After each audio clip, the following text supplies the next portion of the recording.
এই খোকা, তোর বউ বেলা 12টার সময় ঘুম থেকে ওঠে, এত দেরিতে ঘুম থেকে উঠলে হবে?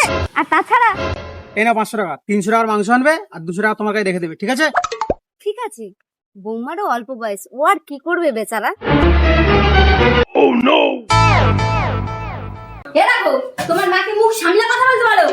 এই না 500 টাকা, কি যেন তোমার ছিঁড়ে গেছে বলছিলে?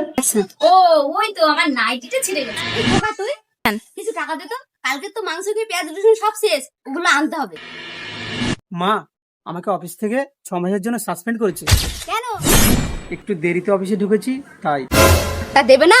যা এবার বোর কোলের কাছে গিয়ে শুয়ে থাক। কি গো, তুমি এত তাড়াতাড়ি চলে এলে? আমাকে অফিস থেকে 6 মাসের জন্য সাসপেন্ড করে দিয়েছে।